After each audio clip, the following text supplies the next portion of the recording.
নারী মুক্তিযোদ্ধা ডক্টর সেতারা বেগম নিজ জেলা কিশোরগঞ্জ। মুক্তিযুদ্ধে ভূমিকা। যুদ্ধাহত মুক্তিযোদ্ধাদের চিকিৎসার জন্য মেঘালয়ে প্রথমে শ্রীমন্তপুরে বাংলাদেশ ফিল্ড হাসপাতালে সেক্টর 2 এর অধীনে কমান্ডিং অফিসার ছিলেন। কর্মস্থল সেনাবাহিনী।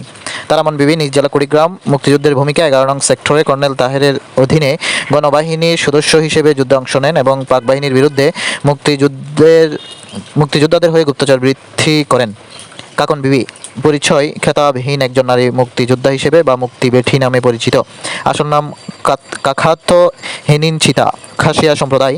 মুক্তিযুদ্ধে ভূমিকা। মুক্তিবাহিনীর হয়ে 5 নং সেক্টরে গুপ্তচরের কাজ করেন। বীরাঙ্গনা মুক্তিযোদ্ধা। মুক্তিযুদ্ধে পাক সেনাবাহিনী কর্তৃক ধর্ষিত হয় প্রায় 3 লাখ নারী। তারাও মুক্তিযোদ্ধাদের সহযাত্রী এবং তাদের ত্যাগের স্বীকৃতি হিসেবে রাষ্ট্রীয়ভাবে তাদেরকে বীরাঙ্গনা উপাধিতে ভূষিত করা হয়। 2015 সালের 16 সেপ্টেম্বর সরকার বীরাঙ্গনাদের মুক্তিযোদ্ধা হিসেবে প্রথম স্বীকৃতি প্রদান করে। জানুয়ারি 2024 সাল পর্যন্ত বীরাঙ্গনা মুক্তিযোদ্ধা 504 জন। দৈনিক বাংলা ও কালের কণ্ঠ 14 জুন 2024 অনুযায়ী। মুক্তিযুদ্ধে ক্ষুদ্র নৃগোষ্ঠী। ইউকে চিং মার্মা। পরিচয়। মুক্তিযুদ্ধে একমাত্র বীর বিক্রম খেতাবপ্রাপ্ত উপজাতি বা আদিবাসী মুক্তিযোদ্ধা। বীর বিক্রম খেতাবপ্রাপ্ত। নিজ জেলা বান্দরবান। যুদ্ধে অংশগ্রহণ। ইপিআর সদস্য হয়ে 6 নং সেক্টরে যুদ্ধ করেন। পাকিস্তানের জাতীয় হকি লীগের খেলোয়াড় ছিলেন।